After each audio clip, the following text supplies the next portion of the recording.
The House Detectives are back in Sandwich. Today we're on Tupper Road. We're focusing on two homes. One is a success story. That's today's House Detectives.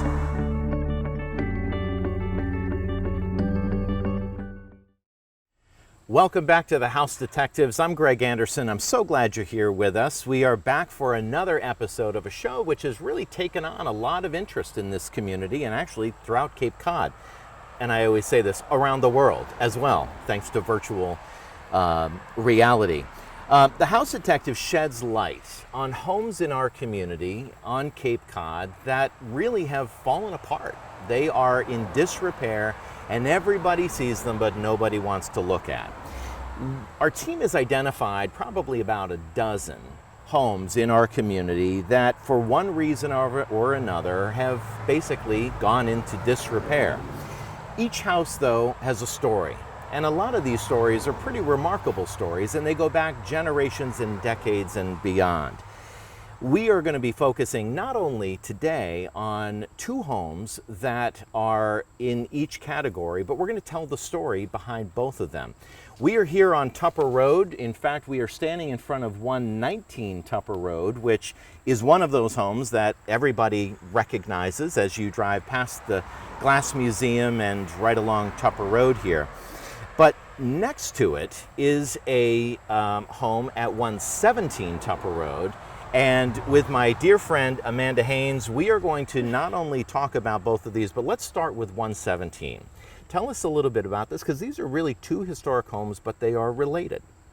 And hi, Greg. Nice to see you again. Nice to see you. So 117, well, first of all, let me just say, if you had said to somebody in 1900, let's walk down Tupper Road, they would have said, where? Because this was Franklin Street. Okay. So 117 Franklin Street is not our typical home because it's not an eyesore. It's actually a beautiful house, fully restored, lovely gardens, but it starts the story of this entire block. So if we were to go back to about 1900, even though the house is older than that, in 1900, Jerome Richardson Holloway, whose nickname was Romy, bought the house at auction for $627 or something close to that. Wow. And he was the only bidder. Oh. Yeah, so he moved. Does that mean it was a buyer's market or a seller's market at that Not sure, time? but Yeah. there wasn't a lot of demand for the house, Right. and he bought it because he wanted to move his family, which at that time was his wife Ella and his 4 children, from East Sandwich where he lived. And he had lived his whole life until that point at the Nye homestead because he was a direct descendant of Benjamin Nye. So he moved over to Franklin Street, 117 Tupper Road, for the usual reasons: better schools, good jobs. Wow. And this was considered the big city then. Yeah. So they all moved into the house, and he lived there for his entire life with his wife Ella.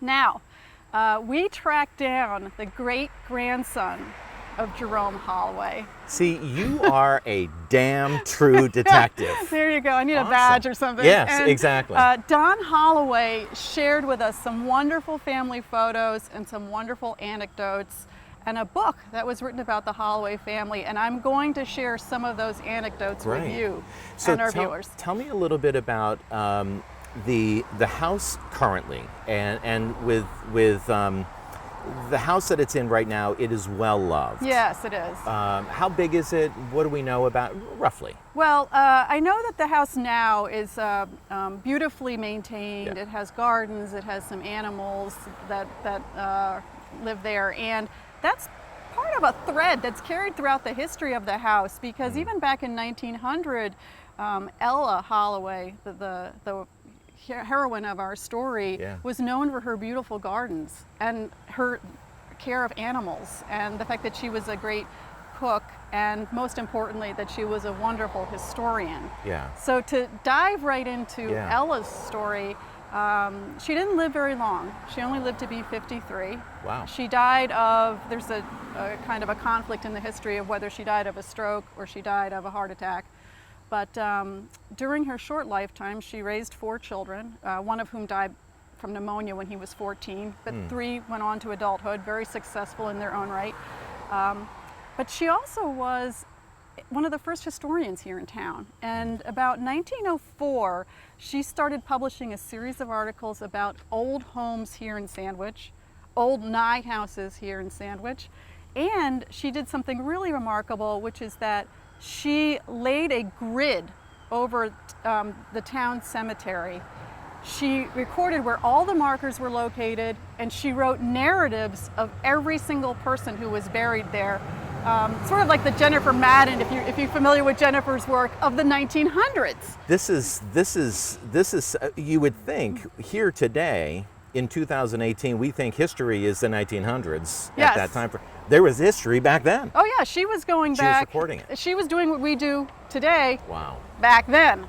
And because of her work, she actually became the go-to historians for the Nyes and the Wings, who started having their family reunions right around this time. And she also founded the Sandwich Historic Society, which we know, it still exists, and we know it as the Glass Museum, which is directly behind us. Yeah. And she was the first curator of the Historical Society.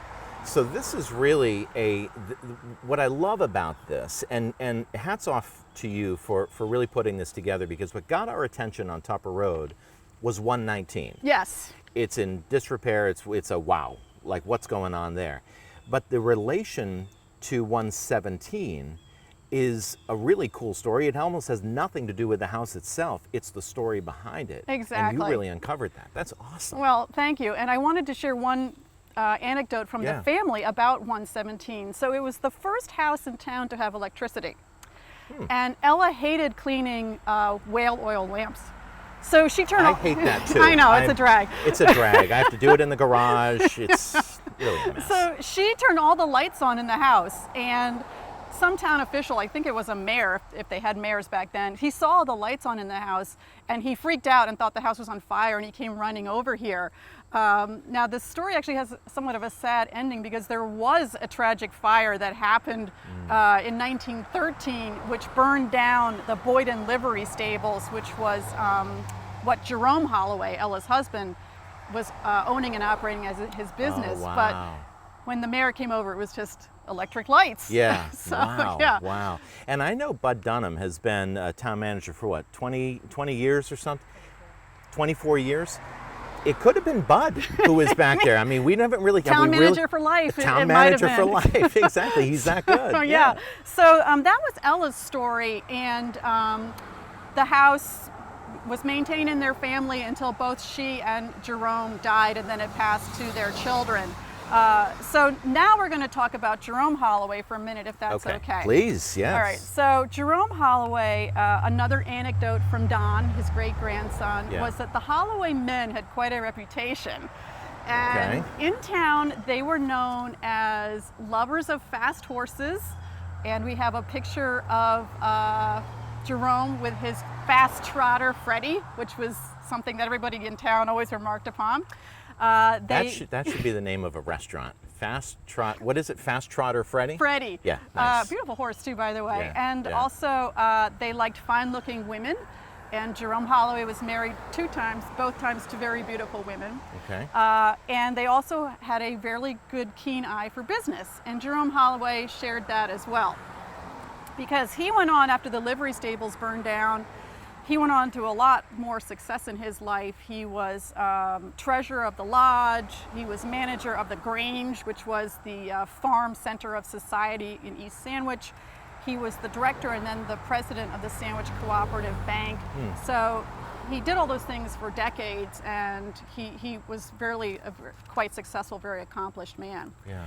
Wow. But I also told you that he came from East Sandwich. Yeah. And he was a direct descendant of the Nyes, I mentioned that. And his mother, Helen Freeman Nye Holloway, who we'll just call Helen, also plays a part of this story. Wow. There's a lot of history right here on, let's call it Franklin Road, right? Yes, Franklin Road. Franklin Road back then. A lot of history here. Yes. So let's go there. Okay, so we want to talk about Helen. Yeah. So, and this is a story that I think all men can relate to, and maybe, I don't want to say cringe, but maybe have some trepidation about, which is that... Should I be sitting down? It's not that bad. So Jerome was one of 3 children, Yep. all right? But the other 2 children died in infancy. So he's the only surviving child. He's a son. He's a big success. He moves to Sandwich, and who follows him but his mama. So Helen, around the same time that Jerome bought 117, decided she wanted to move to Sandwich as well. And so Jerome, Romy, built her a house. And that's the house right next door. I can see you shaking your head. Yeah, that's why we have something that's called assisted living. You know, Well, they can move into that. We'll get to that later. But Yeah, right. But he built the house next door. The This house, one right here. This one at 119 Tupper Road, and he built that around 1905, Yeah. the same time that Ella was starting to do all of her historical work. And to put this in perspective, this is the same time that the Wesson Boathouse was being built. So you Right. know kind of the era that we're talking Yeah. about. A lot of development going on here. Right. So Mama Holloway moves in.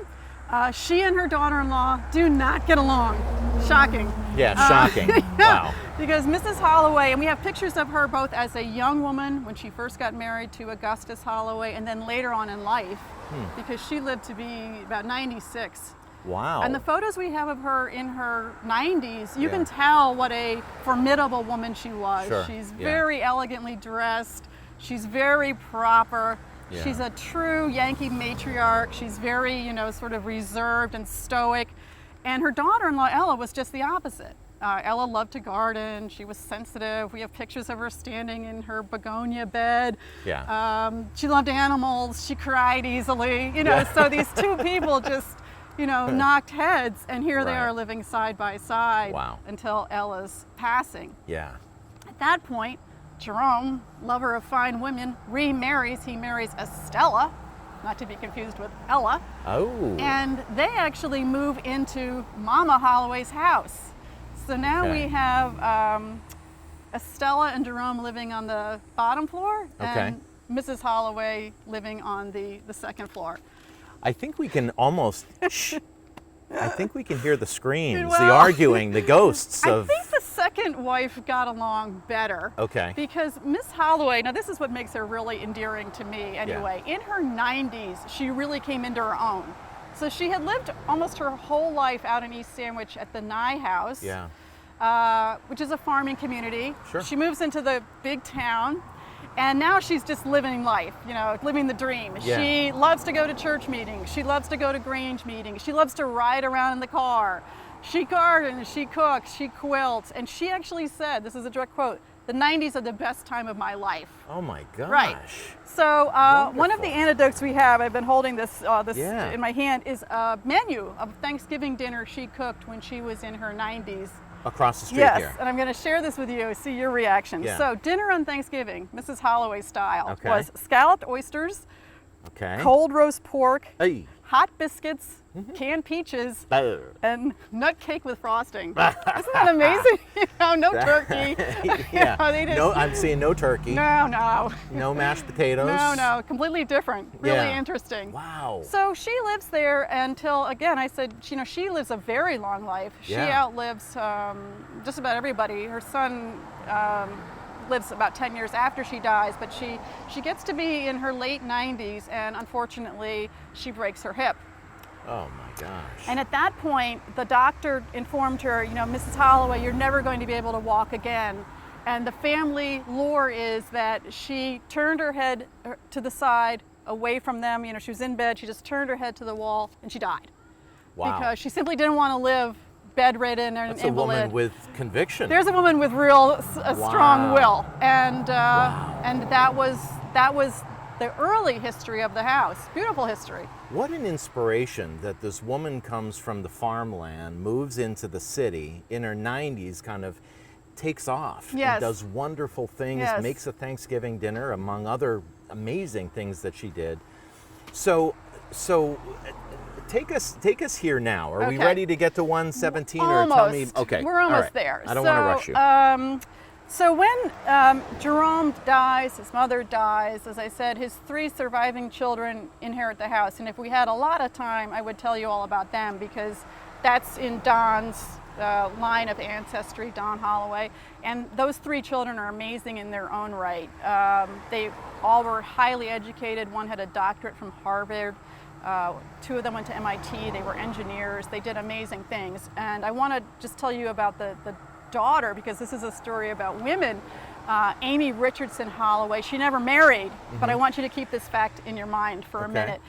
One of the things that she did in her life, which was truly astounding, was in the 20s, she went to Shanghai and did missionary work. Wow. And she actually brought a woman with her back from Shanghai to educate her and raise her and expose her to the United States. Wonderful. It is a wonderful story about all the good works. In the 20s? Yes. Because Wow. you can imagine that was probably pretty Sure. unusual that Yeah. somebody from Sandwich would live in China and do all these really incredible things. Yeah. So just hold that in your mind for a minute. Wonderful. Okay. All right, so they inherit the house, and it passes briefly to someone in the Jarvis family, but just briefly. And then in 1946, it's sold to Carlo Pola. Okay. And that's a name that most people here who've lived in Sandwich for any amount of time know him. Roughly when was that? Do you know? 1946? 1946. Yes. So since 46, this has been known as the Pola House. Yes, it has.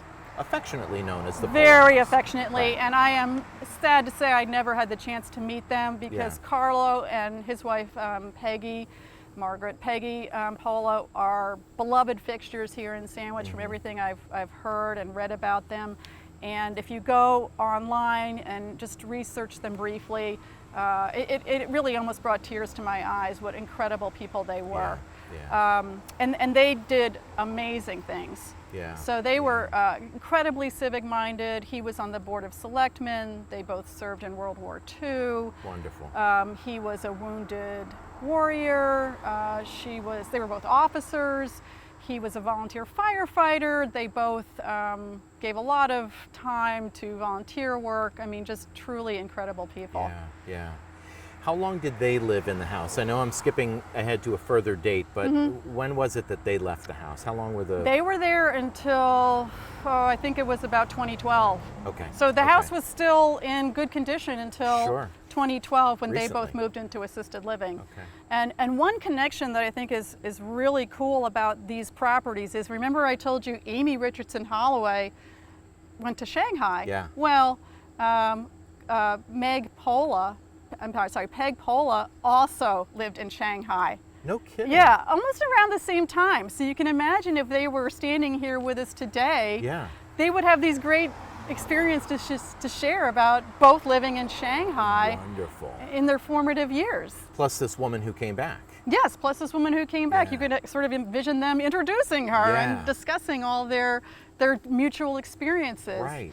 So that's one of the interesting things you find out when you start to research people's history. Well, this is amazing. This is amazing because, again, if we were to just stand there and say, boy, there's a tarp on the roof, I don't want to step on the front steps, God knows what's posted up on the front, and we just look at it from a real estate perspective, we would do this community and, frankly, that home, and dare I say, the Polas themselves, a disservice because that's a historic, there's a story in there. What else do you know about the house? So Carlo and his wife lived there. They had 9 children, I think 12 grandchildren, great-grandchildren. As I said, a real fixture in the community. They were simple, good people. You know, you talk about the greatest generation. They Yeah. were the greatest generation. Yeah. And they lived there, as I said, until 2012 when they both had to go into assisted living. But they were, at that point, in their 90s. Okay. So he died in 2015 at 98. She died in 2017 at 96. So again, a history of longevity in this house as well. You know, people Yeah. lived to be up into their 90s. Right. And at that point, the house, again, was inherited by their children. Yeah. This is a story of a house that was passed along through generations or through generations, and with every inheritance, did it lose a little luster? Is it there that the house became this? Unfortunately, No. Okay. This is a phenomenon of the past decade. Okay. And we were politely asked not to do too much shaming, because when people inherit houses, Yeah. it can be difficult to take care of them. Sure. But the house really just started to fall apart when it had tenants. It went into foreclosure. At one point, there was an attempt to do a short sale, and there were no buyers. So I want to just bring our viewers and you back to the comparison here. Yes, If we were to please. stand between 117 and 119, both houses really fine through recent history, and then you see the dramatic turn that things can take between 117, beautiful, restored, Yeah. cared, looked after, renovated, Yeah. and 119, which is just a little bit of neglect, can Yeah. really do a lot of damage. Yeah, yeah. It's it's an unfortunate situation, and to dive into the why of every home like this, it can be a little embarrassing for people that own it. There is somebody that owns that house. Yes. And we do know that the house is going up for auction. It is, So that is September 19th. at noon. Okay, so we're dating this program, but that's okay, because Yeah. there's going to be a story after the auction and whatever happens. And there's a lot of talk in town about what could happen to that town. If you or we have done any good here, we have kind of draped this corner of town, or this corner of Tupper and River, Franklin and River, if River was even a town, a street Yes, at that time. yes, it was, yes. But with a story. Yes. That there's history to that. We know that this house right now has, I mean, it is literally, and our pictures will prove it, bees' nests. God knows what animals are in there. The deck is falling apart. The tarp over the roof. I have been able to take a peek in there. You can see some furniture that looks like, when you were saying maybe there were squatters that Yes, were it living looks in the like home. that, yes. So it clearly needs a little bit of attention, and that's important. What are your thoughts as it relates to it going up for auction? I mean, you understand the real estate market. Is that a good thing?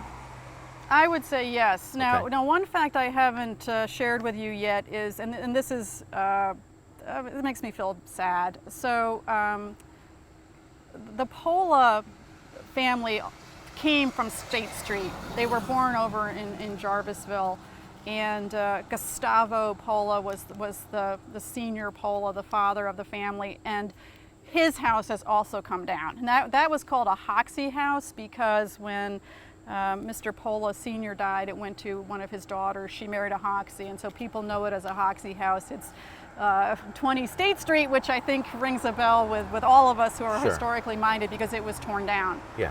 So to tear down another Pola house is very sad to me, even though I'm Yeah. not a Pola family, and I have, not a member of their family, and have Right. no stake in this. But sometimes all of us recognize that nothing can be done to save a house. Right. And it's better to make some use of that property, and I have some ideas, Yeah. of course, Yeah. rather than to continue on like this. Right. Because this is watching something slowly creep towards its death. Yeah. And if you can't save it, let's at least dignify and respect their memory by creating a good use for it, a Yeah. historic use for it. Yeah, yeah. Well, especially when you look at the historic connection, the dating of the mapping of the cemeteries. Yes. I mean, how that continues. yes, Yes, through time. I mean, it continues. I am picturing a Jennifer Madden. Yes. Listening to watching this, thinking, oh my gosh, I'm that woman. Yes. Today. Yes. Because that's what's wonderful about this community. We look at this community as rich in so many historic ways, but we argue out whether or not things actually have meaning. What is historic? Why is it important to you? The boardwalk issue, the State Street, the building comes down and half of the town comes up in arms. Yes. But is there a story behind that? And we do want to dive into that on a future episode. But this really becomes, and I'm sorry, I'm forgetting the name of the woman who lives at 117 now. I don't know her last name, Donna. Donna, yes. Yes. Donna was so sweet to offer up letting us take pictures of her home. She's done a remarkable job there. Next step is 119. Can we shift gears and talk a little bit about the Abandoned House Initiative? Absolutely, sure. Tell me a little bit about me personally, as well as the various historic factions in town. We're aware of it. The Attorney General's office has this initiative. Can you just paint that, as we got a couple more minutes? Can you tell us a little bit about what that is and why does it matter in Sandwich? Well, this is actually a program that we credit you with coming up with, although it's been around for 10 years. We just simply weren't aware of it. And the Pola House 119 is a perfect example. So if that house were not coming up for auction, and we'll see what happens, Sure. the AG's office, the Attorney General's office, has a program where they will step in. And their first criteria is the house must be abandoned, which it is, and they will take all measures that they can to have the homeowner correct the problems with the house, whether it's safety code violations or what have you. If the homeowner's unable to, and oftentimes people don't have the means, then the Attorney General's office will find a receiver for the property, and it goes into receivership. And the whole idea of that is to renovate the property, and I mean up to habitable standards. So we're not talking making it secure, we're talking making it livable. And the towns that have done this, which are, Bourne is looking at it, Barnstable has done this, of course off Cape they've done it as well. The results are remarkable. I mean, just gorgeous from start to finish. They also take care of tax liens if that's a problem, and other liens that might be on the house, mortgages that haven't been paid. And then they go back to the owner and say, okay, we've done the work that you weren't able to do. Do you want to buy the property back from us? And so usually that means reimbursing the receiver for the costs and a small margin of profit. If the homeowner is not interested, then it goes up for auction, but now it's a beautifully restored property.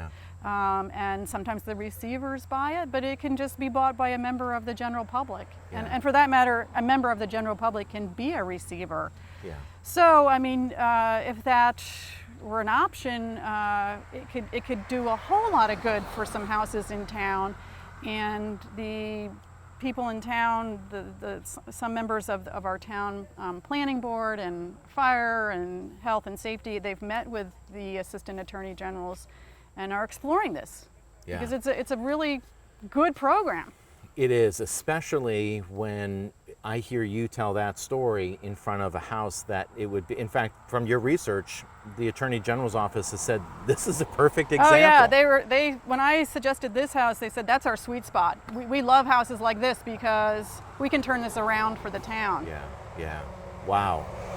This has been a chock full half hour of history, and here we are in the shadows of the Glass Museum, which does such a remarkable job in our community. And of course, it's on the other side of this brush is the Pola House, the building in question. And I know there's a lot of discussion about what can happen with this. Our timing is perfect. Your timing is perfect. And your research is spot on. Any last words before you give some thanks to our wonderful hosts who have let us stand foot on their property? Yes, Jan and Charlie Prius, who own this beautiful inn, have graciously let us film here today. I guess my final thought would be, wouldn't it be wonderful if the Glass Museum could take back something that is truly part of their legacy and do something wonderful with it? I know they have the vision, so I'm all behind anything that they might want to do. If you didn't say it, I would have. Okay. So, excellent job. Excellent job. Wonderful. Well, I hope you enjoyed this program. That is a wrap on another House Detectives program. We have more to come. We were sitting at Best Bakery and we were scrambling down all these notes of things that we can do and homes that we can talk to. And as you can tell, there is a story behind each, and our goal is really to bring you that story and the perspective. The lightning rod that brings our attention to a particular building is actually the condition of the building. So that's where we start, and then we go from there.